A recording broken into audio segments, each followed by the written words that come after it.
Hi everyone! Wow, it's been a while since I made my last list. This year, one of my New Year's resolutions is to find a better balance between my internet life and my real life. Last year was such a crazy year and I barely had time for anything like this, but this year I'm hoping to make it better, and it starts with this list. In case you couldn't tell by now, Harry Potter is very important to me. Because I love the books so much, it sucks how many times the movies messed up. I like the movies fine for everything that they did give us, but I couldn't love them as much as the books because of how much material is missing. These 25 things aren't me nitpicking every little difference, but talking about the material that was missing that had angered, confused, or disappointed me the most. So starting with the smaller things, here are 25 differences between the Harry Potter books and movies. Number 25, Nearly Headless Nick's Death Day party scene. In Harry Potter and the Chamber of Secrets, Ron, Harry, and Hermione attend the Gryffindor ghost Nearly Headless Nick's Death Day party. The party had the rest of the school ghosts and a few other attendants, and had really rotten food that the ghost could almost taste. This party was cut from the movie to save time. This wasn't a huge loss, but it still would have been interesting to see. Number 24, Ron, Hermione, and Draco becoming prefects. This is just one of the things from Harry Potter and the Order of the Phoenix that is on this list. The three of them becoming prefects wasn't a huge part of the fifth book, but it did have some great moments from Ron and Hermione that, in my opinion, the movie series needed. Number 23, Missing Peeves, Charlie Weasley, and Teddy Lupin, plus the fallout between Percy Weasley and his family. Let's get Peeves and Teddy out of the way first. Peeves is a poltergeist that roams the school, causing trouble for the other ghosts, staff, and students. But he had a good side to him too, forming a friendship with Fred and George, and fighting for his school during the Battle of Hogwarts. He didn't appear at all during the movies, which is sad, because seeing him, Fred, and George mess around with some of the other students could have been fun. Teddy Lupin was born to Remus Lupin and Nymphadora Tonks during the Second Wizarding War. He was raised by his grandmom with a little help from Harry, who was his godfather, after his parents and granddad were killed in the war. He was cast and set to appear at the end of Deathly Hallows Part 2, but was cut from the movie. Charlie Weasley was the second eldest child, but never appeared in the movies, despite having the perfect opportunity to in Harry Potter and the Goblet of Fire. Percy Weasley was practically cut out of the films after Prisoner of Azkaban, even though he had a falling out with his family in Order of the Phoenix. He sided with the Ministry, stating that his family was foolish for believing Harry and Dumbledore's claims that Voldemort had returned. He got into a huge fight with Arthur and basically disowned his family. He even went as far as to send Ron a letter saying that he should stop being friends with Harry. He didn't make up with his family until the Battle of Hogwarts. None of this appeared in the movies. Number 22, the openings of Sorcerer's Stone and Prisoner of Azkaban. The book Sorcerer's Stone starts off in the point of view of Mr. Dursley going about his normal day while noticing strange things happening around town. The movie starts off with Dumbledore, McGonagall, and Hagrid delivering Harry off at the Dursleys. As for Prisoner of Azkaban, the movie starts off with Harry practicing the spell Lumos Maxima with one of his schoolbooks under the covers with him. The book starts off with him doing summer homework with no one before getting some birthday presents. To me, the book openings make more sense because with Sorcerer's Stone, we'd see the Dursleys having bad qualities before Harry arrives, and as for the movie's opening of Prisoner of Azkaban, Harry's using magic outside of school, which we were told in previous movies was against the rules. In the book's opening, he's doing summer homework and not using his wand, so using it would make more sense. Plus, we'd see him get birthday presents, which we hardly ever see. It's not a huge deal, but just something to think about. Number 21, the introduction of Draco Malfoy plus the Midnight Duel. In the book, one of the first wizards Harry meets is Draco. While getting fitted for his robes, Harry meets Draco, and they have a conversation. They didn't know each other's names, and they didn't see each other again until Hogwarts. In the movies, they meet at Hogwarts. Later in the book, Draco challenges Harry and Ron to the midnight duel, which turned out to be a ruse to get them in trouble with Filch for breaking curfew. This was one of the first glimpses of how much of a jerk Draco is, and it was an interesting little story, but sadly it was cut from the movie.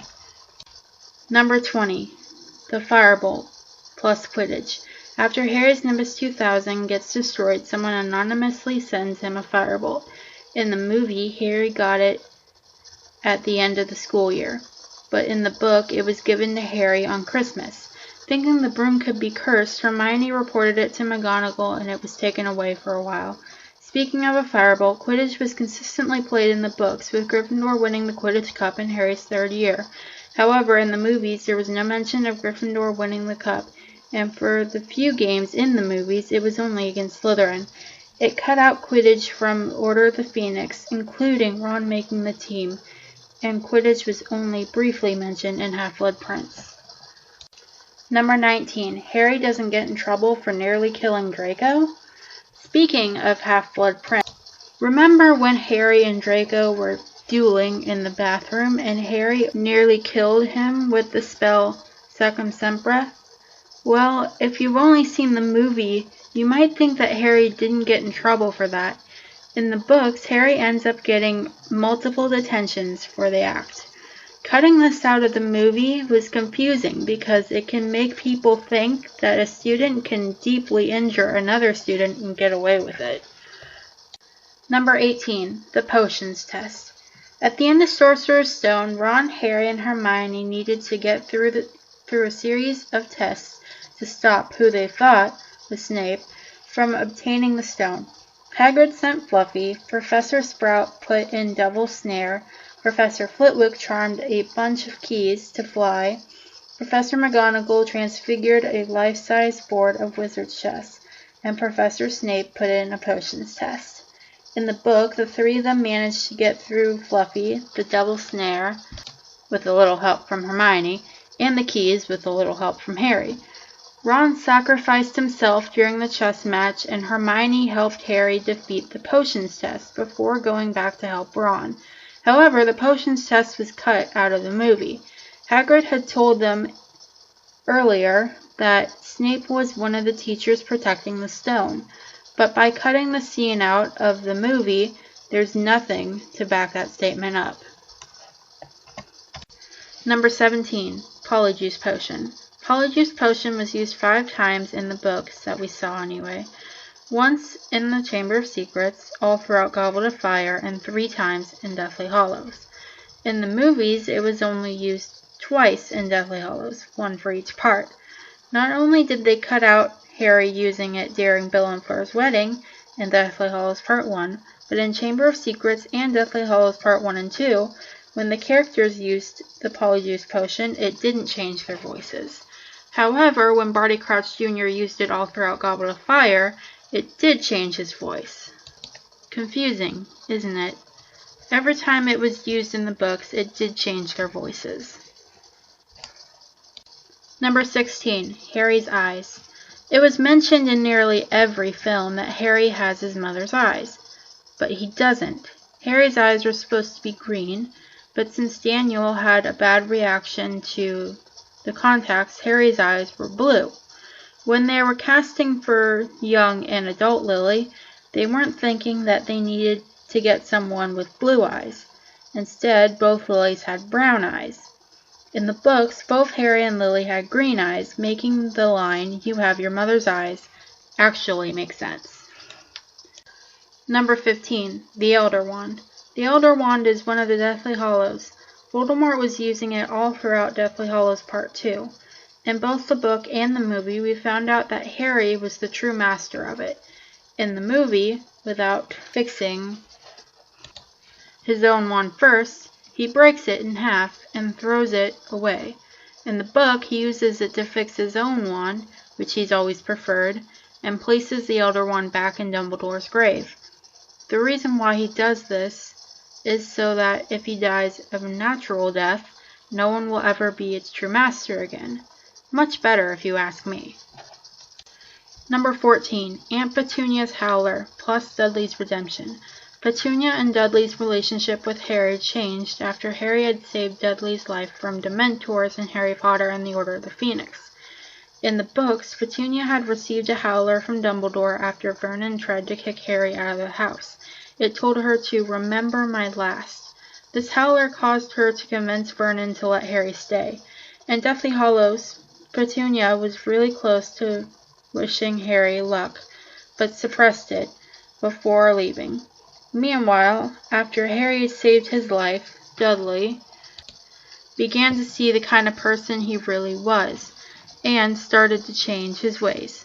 He began being nicer to Harry, and before leaving with his parents, Dudley shook Harry's hand and thanked him for saving his life. All this was left out of the movies, which is a shame because it would have been great to see. Number 13. The Quidditch World Cup. Because Goblet of Fire is such a large book, the movie had to cut a lot of things out. It's understandable, but it's still my least favorite because of how many things they did cut out.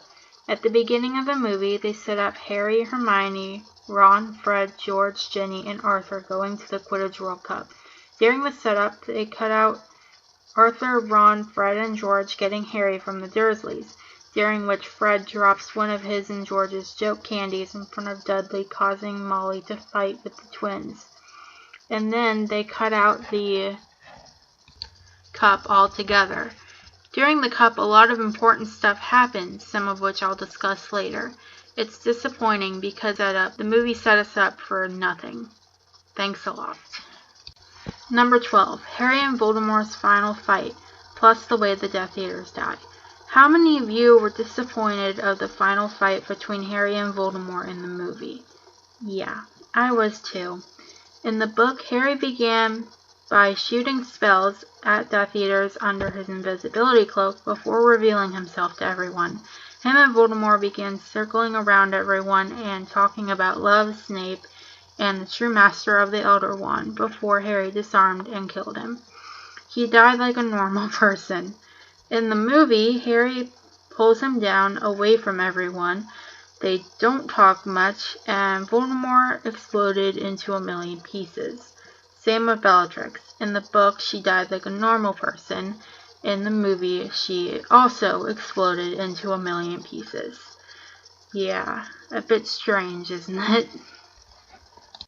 Number 11. Voldemort's backstory. In Half-Blood Prince, we found out so much about Voldemort's family and backstory. His mother, Morgaunt, her father, Malvolio, and her brother, Morphin, were the last remaining descendants of Salazar Slytherin. But despite being pureblood to the very core, Morphy fell in love with their Muggle neighbor, Tom Riddle, Sr.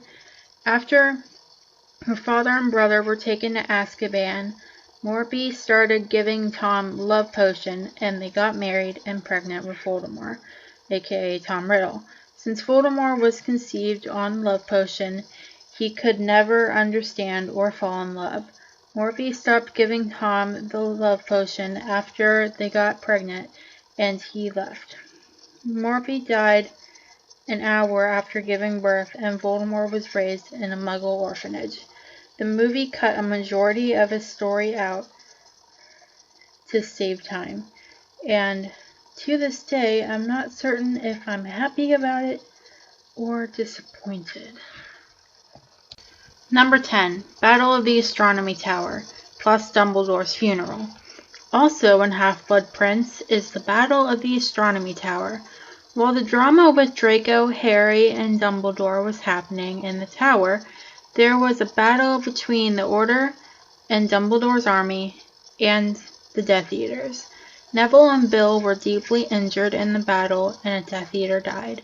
The DA and Order continued fighting as Harry chased after Snape, who had just killed Dumbledore. Dumbledore's funeral was held at Hogwarts, where Ron and Hermione comforted each other. Harry and the minister had a disagreement, and Harry broke up with Ginny. They left the battle out of the movie because with the Battle of Hogwarts and Deathly Hallows Part 2, they didn't want any repetition. Dumbledore's funeral was left out as well, being replaced with the DA, Order, and other staff raising their wands up for Dumbledore instead. Number 9. Scrimmage at Malfoy Manor. This scrimmage was definitely one of my favorite parts of Deathly Hallows Part 1, but of course it played out differently in the book. In the book, Dean Thomas, Griphook, Ron, Hermione, and Harry were all taken to Malfoy Manor by Greyback, Scabbor, and a few other Snatchers. Before calling Voldemort to them, and after Bellatrix sees the sword of Gryffindor, she tells Greyback to take them to the cellar except Hermione. Ron protests, saying to take him instead, with Bellatrix responding, "If she dies in questioning, I'll take you next. Blood Traitor is next to Mudblood in my book." Once Ron, Harry, Dean, and Griphook were all locked up, Ron struggled against the ropes that tied them together and started screaming Hermione's name while Harry kept telling him to stop. They soon discovered that Luna and Mr. Ollivander were in the cellar too. With Ron providing the light, Luna cut them out with the nail. After they were freed and were told that there was no way to get out, Ron began banging on the walls and sobbing. After Harry started hearing Hermione screaming, he ended up using the mirror Sirius gave him to call for help. Meanwhile, Bellatrix began using the unforgivable curse Crucio on Hermione while questioning her, where she, Ron, and Harry got the sword. After Dobby disapparates Oliver, Luna, and Dean out and returned, Peter Pettigrew was sent down to investigate. Harry and Ron attacked him, with Ron disarming him, before Peter began choking Harry. Harry reminded Peter that he had saved his life, and Peter let go of him, causing him to be strangled to death by his silver replacement hand. After Bellatrix was told that the sword was a fake, she was about to throw Hermione to Greyback when Ron ran out and began attacking. After a few spells were shot, Bellatrix held her knife to Hermione's throat and even cut it a little, causing Ron and Harry to stop. Before Bellatrix could give Hermione to Greyback, Dobby saved them, and the trio got to Bill and Fleur safely. In the movie, Dean wasn't there, they weren't tied up, Ron was calm, Greyback wasn't there, Bellatrix carved Mudblood on Hermione's arm instead of using the Cruciatus curse, and Bellatrix didn't actually cut Hermione's neck. Other than those things, the scrimmage followed the book. Number 8. Ron and Harry's character changes. If you saw my top 10 Harry Potter characters list, which will be in the description box below, you should know that Ron's my favorite. In the books, Ron was more than just a quote-unquote mindless follower. He was very, very witty. He could come up with the best material on the spot. It was mostly regarding Hermione and her nerdy ways, but it could be about just about anything. Sadly, the movies gave some of his best lines to other characters or simply cut them out completely. For example, in Prisoner of Azkaban, the line, "If you want to kill Harry, you'll have to kill us too," was said by Ron in the book, but was said by Hermione in the movie. This is just one of many examples. Harry's character was changed in the films too. In the books, Harry's brave, loyal, selfless, strong-willed, able to stand up for himself and the people he cares about, a little arrogant, and a little bit obsessive. He's also got quite a bit of a temper. However, in the movies, his big personality doesn't shine through very much, making him a little bit boring. Daniel and Rupert did a great job playing the boys. I just wish that they were given a little more to work with. Number 7. Neville's backstory. Did you know that Neville could have been the chosen one? Well, if you didn't read Order of the Phoenix, then probably not. Neville's parents were proud members of the Order of the Phoenix and a pair of Aurors who refused to join Voldemort's ranks. Neville was born on July 30th, hours before Harry, and has power the Dark Lord knows not. Voldemort chose Harry instead, and after he was defeated, a handful of his followers were angry. Bellatrix, her husband, her brother-in-law, and Barty Crouch Jr. went to the Longbottoms and ended up using the Cruciatus Curse to torture Neville's parents, Frank and Alice, into insanity. They can never recover and would be in St. Mungo's for the rest of their lives. That's how Neville ended up being raised by his grandmother. While checking on Arthur, Ron, Harry, Ginny, and Hermione discovered Neville and his grandmother visiting his parents. A majority of this was left out of Order of the Phoenix, which is sad because it would have brought more depth to his character before his heroic times in Deathly Hallows Part 2. Number 6. Snape and Lily's relationship plus Snape's backstory. Just like with Neville and Voldemort, we got a few bits of backstory from Snape, but most of it was cut. We saw a glimpse of James bullying Snape in Order of the Phoenix, and glimpses of Snape and Lily's relationship in Deathly Hallows Part 2. However, not in the movies, with Snape and Lily's first encounter with James, Sirius, and Lupin on the train, Sirius's prank on Snape, and how James ended up saving his life, and really just how bad the bullying between James, Sirius, and Snape was.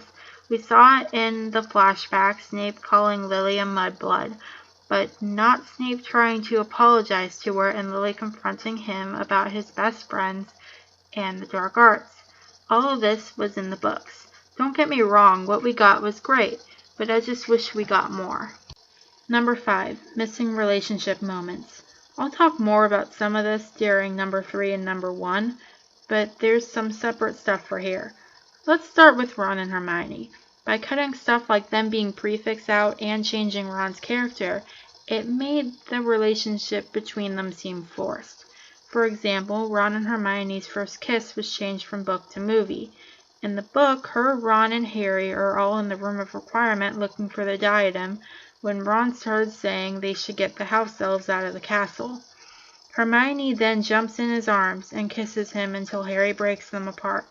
In the movie, Ron and Hermione are alone in the Chamber of Secrets and kiss after Hermione stabbed Hufflepuff's cup and escape being drowned. The problem is that we hardly see it, making it even more disappointing.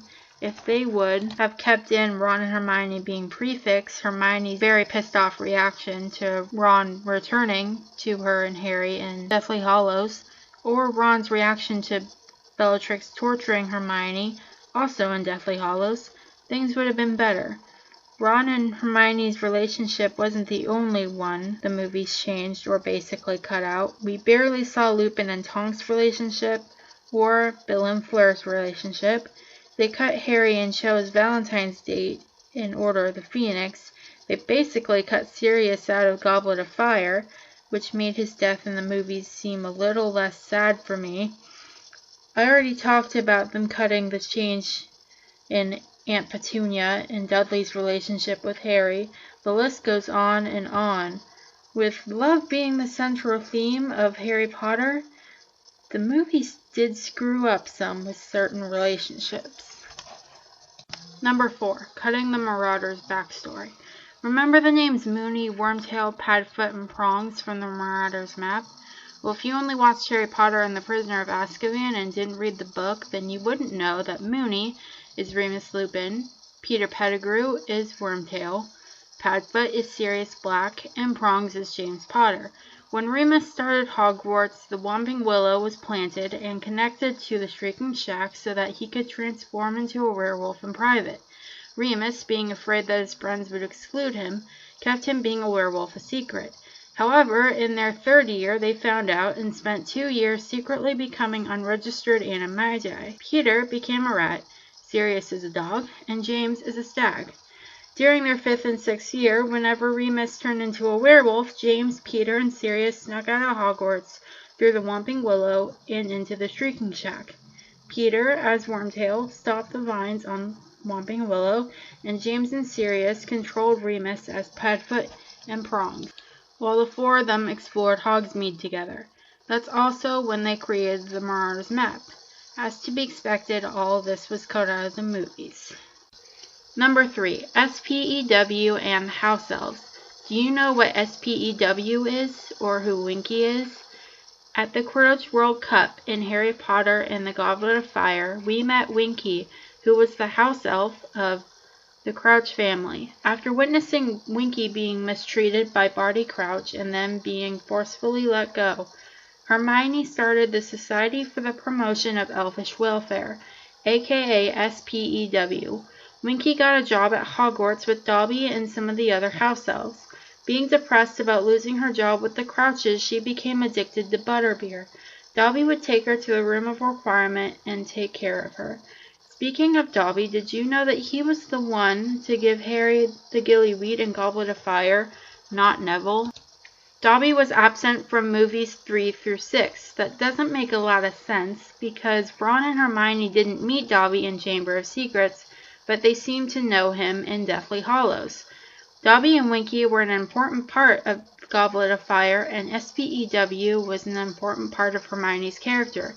The fact that they weren't in the movie is really disappointing. However, it wasn't just Dobby and Winky that were cut out of the movies, but Kreacher's story was cut as well. Number 2, the deaths. So many people died in this story, and of course some deaths were portrayed differently. In the books, Harry cried when Hedwig died. Fred's death was explained. We found out Colin Creevey, the photographer who was paralyzed with Hermione in Chamber of Secrets, died. And when a quote-unquote dead Harry was being carried back to everyone, Hagrid carried him in tears, Ron and Hermione were sad, and Ginny was freaking out. In Deathly Hallows Part 2, when Harry died, it was the opposite.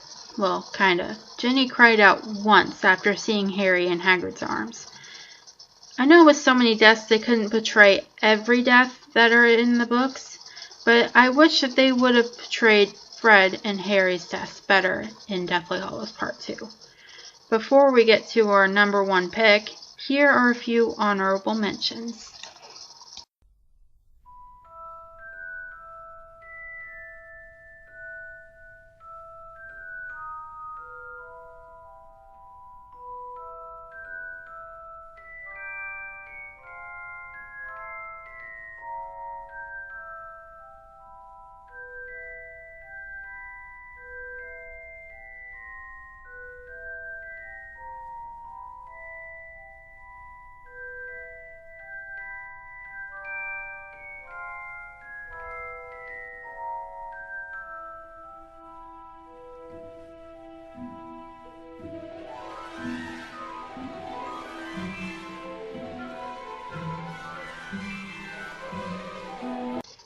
And the most frustrating difference between the Harry Potter books and the movies, for me anyway, is the portrayal of Ginny Weasley and Harry and Ginny's relationship.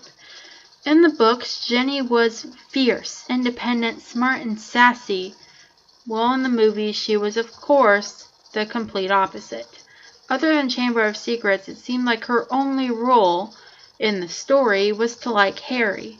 Speaking of Harry, Book Ginny was definitely someone you could see him eventually falling for. Their first kiss happened after a Quidditch match and months of Harry being jealous of her relationship with Dean in front of everyone. The month they spent together in Half-Blood Prince was 100% better than every scene of them together in the movies. In fact, their breakup during Dumbledore's funeral in the book made me cry. I'm not blaming Bonnie Wright. She's a good actor. The films just didn't give her much to work with, which is a shame because in the book she's my third favorite Weasley, behind Ron and Molly, of course. Did you notice any of these differences? Which ones annoy you the most? Let me know in the comments below. My next few videos will be all about my favorite Netflix show to date, 13 Reasons Why, so be on the lookout for those. I hope you enjoyed and have a great day. Now it's time for so long. But we'll sing just one more song. Thanks for doing your part. You sure are smart. You know, with me and you and my dog Blue, we can do anything that we wanna do. Hey, bye. See you later.